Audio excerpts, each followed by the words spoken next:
I have a couple questions for you. Sure. Yep. First off, this is like the most off-topic question. What would your Mr. Bartender?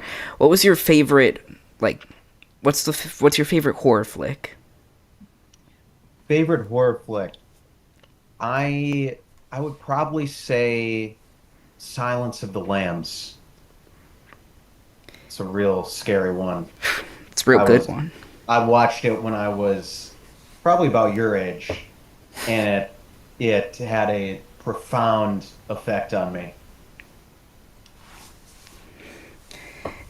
Now, so I saw a thing where you were hosting, well, helping host a screening for a couple, like two horror flicks, and I think Mhm. you were in one of them, but Yes. you they were trying to one of the directors was trying to get you off because you were like, oh, have any questions for me, and then you started Right. crashing out. Could you explain the reason for you losing it? Yeah, yeah. So just unbelievable unprofessionalism from I was going to say my friend Manny, I should say former friend Manny Leota. Our professional and personal relationships have severed after that moment. After I was just trying to take some questions from the audience who wanted to hear about the bartender from Obsession and his iconic role, and he comes on stage and tries to kick me off. The audacity, the audacity of Manny Leota to do that. And I may or may not have shoved him. It was caught on camera. There's a whole police case now that my lawyers are working on it. They're fighting it hard, but I expect to get off scot free in this one. I hope you win. We can't. Thank you. You can't lose your reputation. No, no. But also, I feel like I'm kind of uncancelable. You know, I'm the bartender. Like I have this aura about me that it's just like I'm too big to fail. I'm too big to be taken down. So hope that remains the case. Now, as you're rolling the bartender, how much did you have any practice beforehand? Like, how long? How hard did you try? Yeah, yeah, I did a lot of preparation for the role.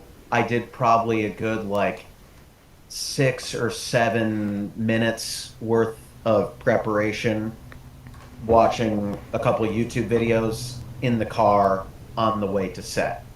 So I wasn't like texting and driving. I had my phone on like a mount. And so I threw on a couple YouTube videos, kind of listened to them as I drove.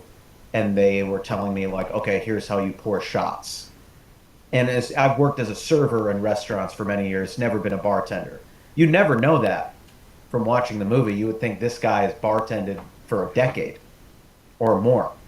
Never bartended a day in my life.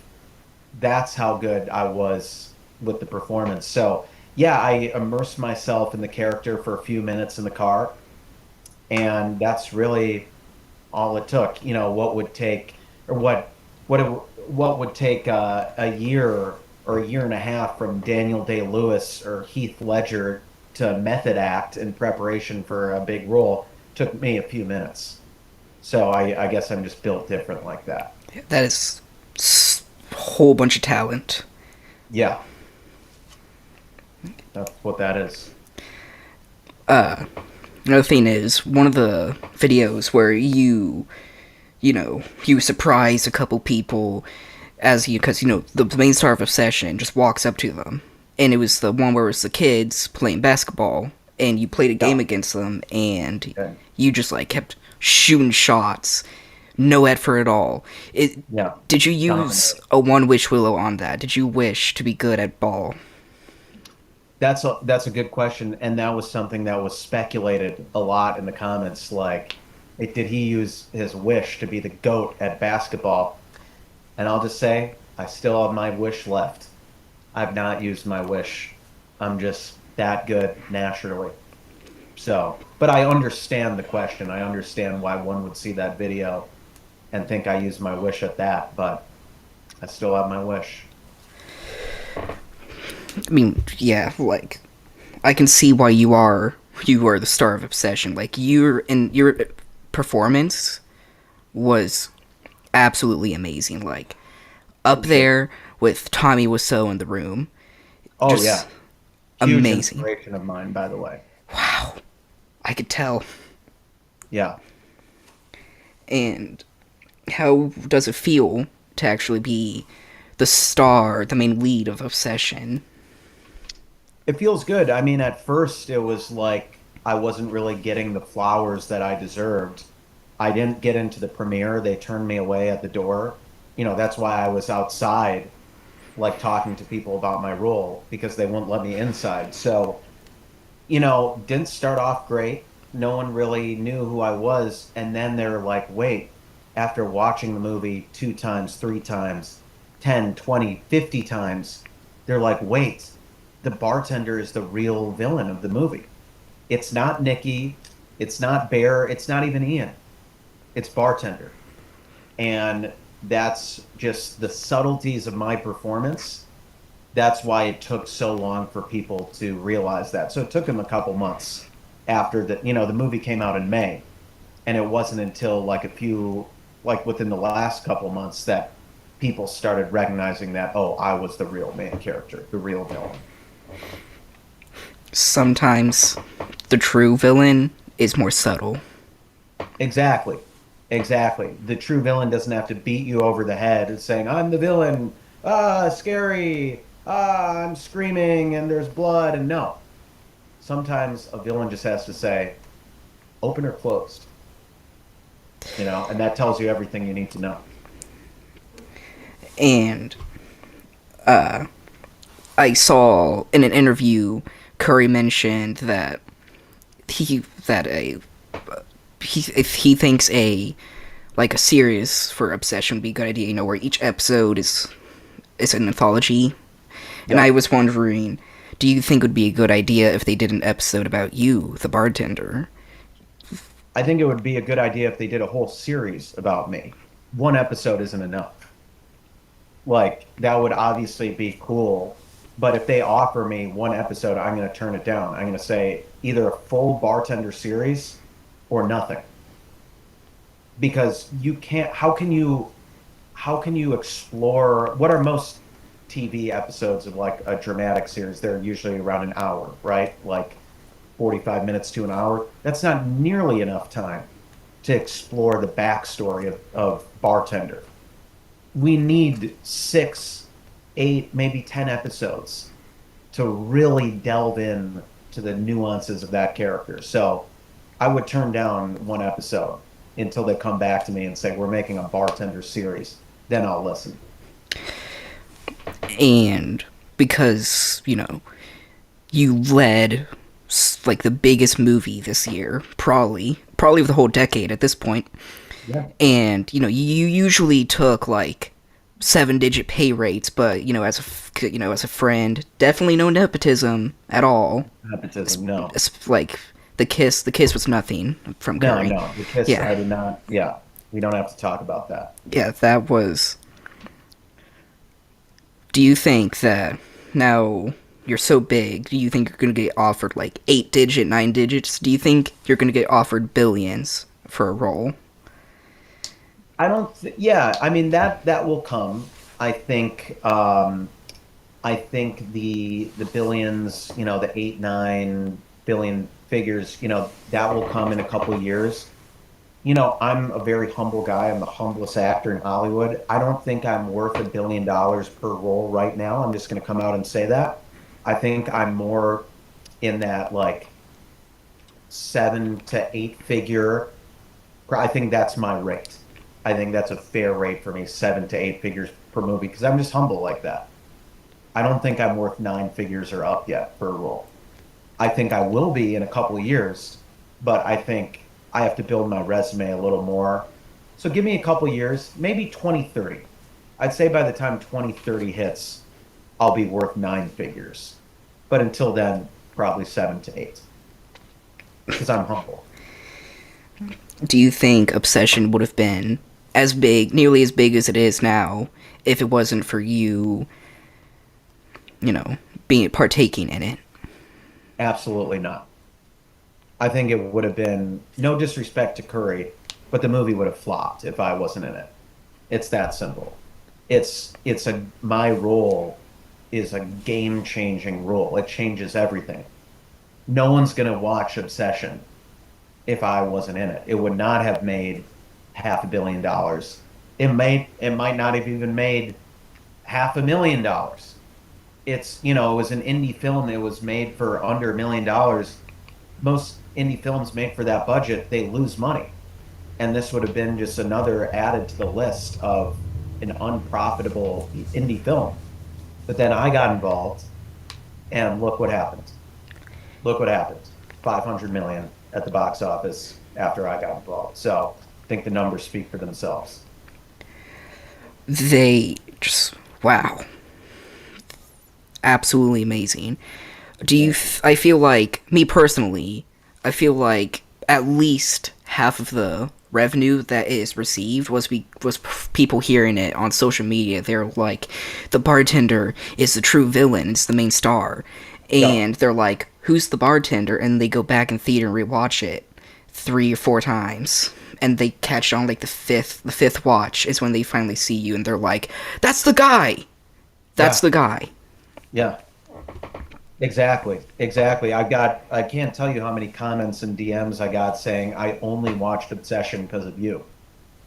And I keep sending those screenshots of those messages to Curry. I'm like, Curry, just saying, your movie flops if not for me. Look at I mean, if you add up all the people that messaged me saying they only saw Obsession because of me and what, it's like, say $20 a ticket, that's probably like a couple $1,000s of revenue just from me. That's a lot of money. So it's like, it's a huge percentage of the box office that it got. So just saying. And another thing is because of how, popular you are now. Mhm. Do you think that, like, have you been bombarded by the paparazzi yet, like most people are nowadays? I have actually, and this past weekend, there were a couple altercations with paparazzi, and I kind of let my emotions get the best of me, like what happened during that screening with Manny, when he ripped the mic out of my hands. So I'm just going to get out in front of this before these videos surface and say that these videos were out of context. They didn't know the type of pressure I was under when, I said some things and acted in a way that was not really true to my character. So I just want to get out in front of this now before these videos are going to come out this week. So I'm just getting out in front and saying it's not what it looks like. Okay? I can explain. It's not what it looks like. I can explain. Well, if this episode does really well, then more and more people will understand that you're not a bad guy. You're just like Tobey Maguire, and that they're just trying to make you look like a bad guy.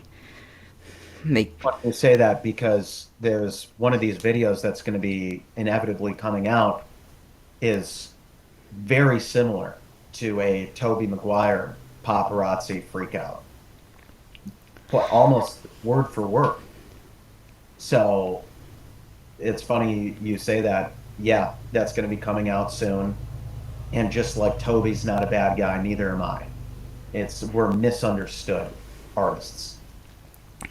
is it whenever he was trying to just like drive down the street and he reaches a red light and the paparazzi are like right in front of his car, they won't stop leaving him. Is that the incident that like happened with you? Yes, it was a very similar incident where the paparazzi was surrounding my car and I was yelling at them to move. So I was acting in self-defense, and I think the video, it doesn't show the whole story, but it shows part of the story.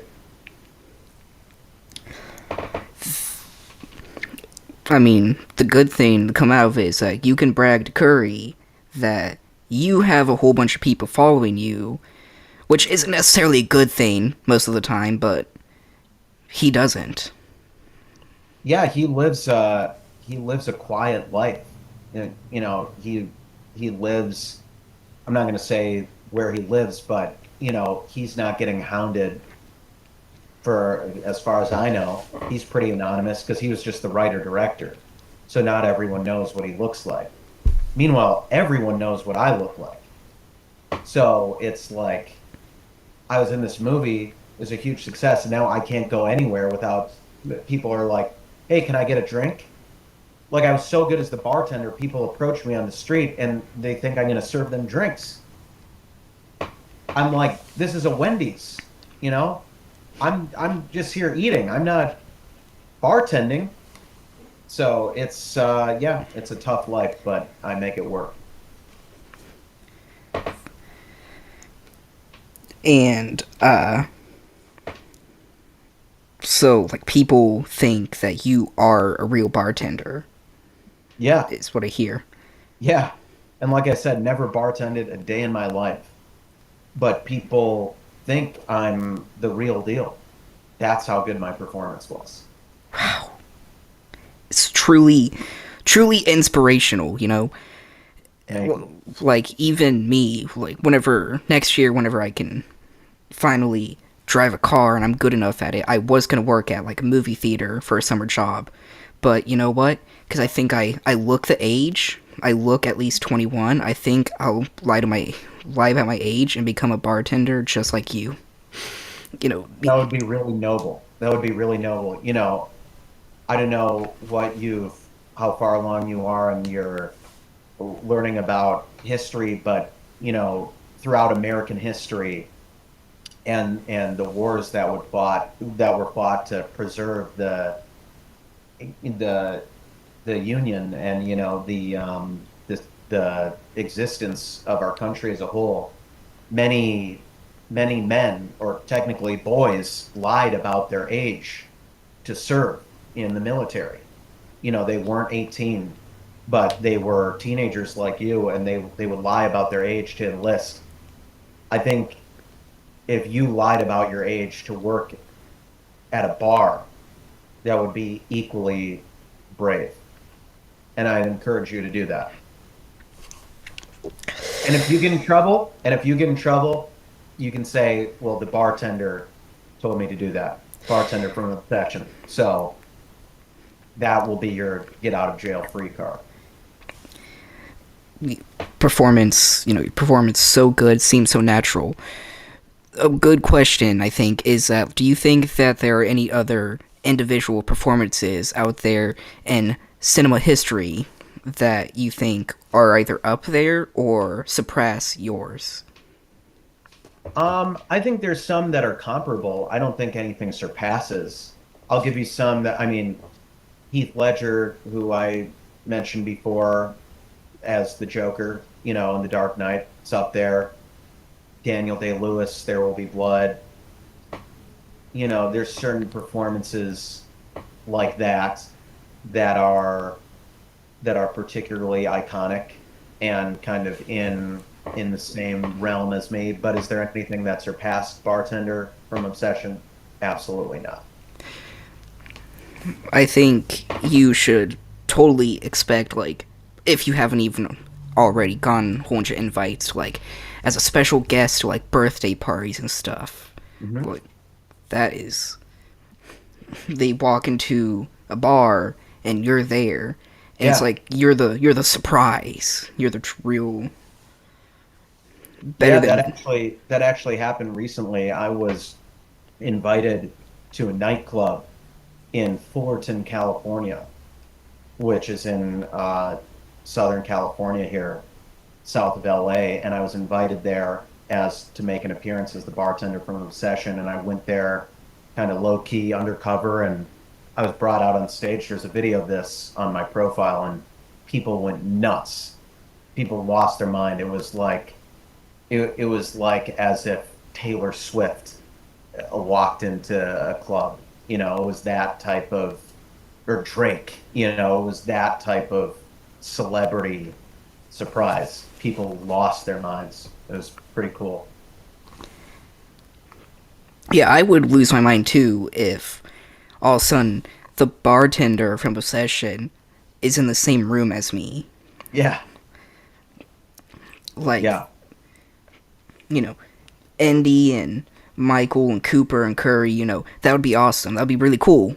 sure. But if bartender Malcolm Kellner was in the same room as me, I would be frozen. I would be shocked.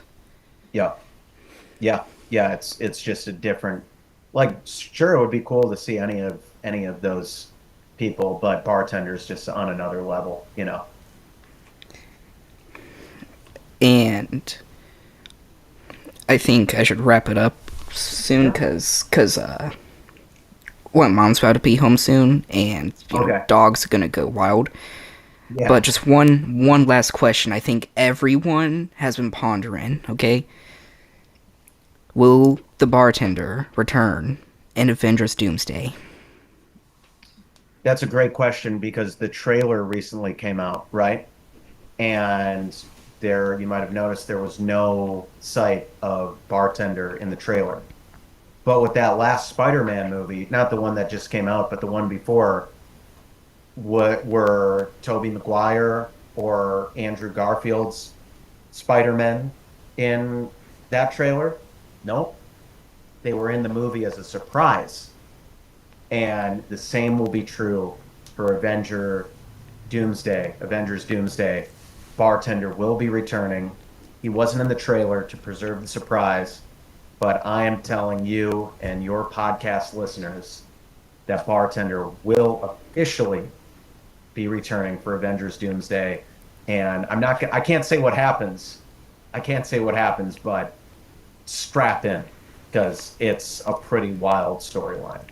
If bartender shows up and then just like gets killed off, I think I will just refund my ticket, walk out, Yeah, never look at Kevin Feige in the face ever again.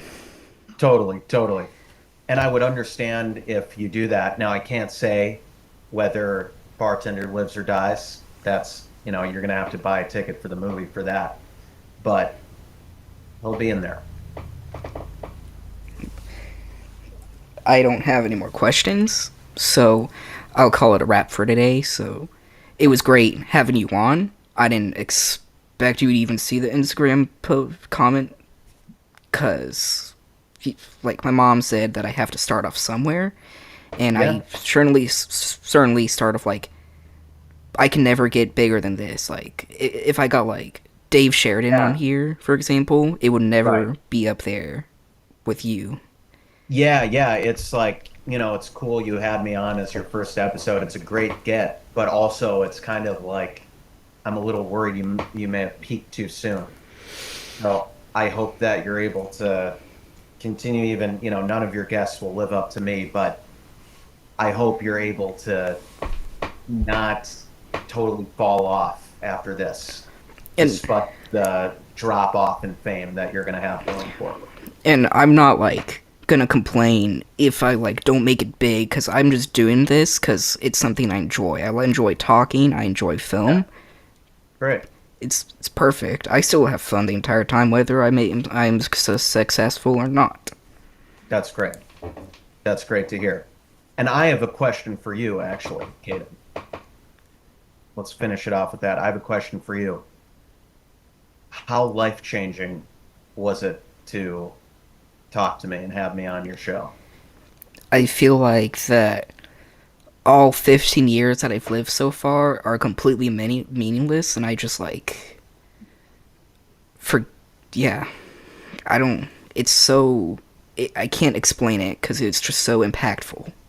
Wow. Wow. That's really touching to hear. Really touching. So I hope you have a great day. Don't lose your reputation because of the paparazzi. Yeah. Yeah. These videos are going to be coming out. And again, I encourage people to try to look at the whole story and consider that there's more context to what you see.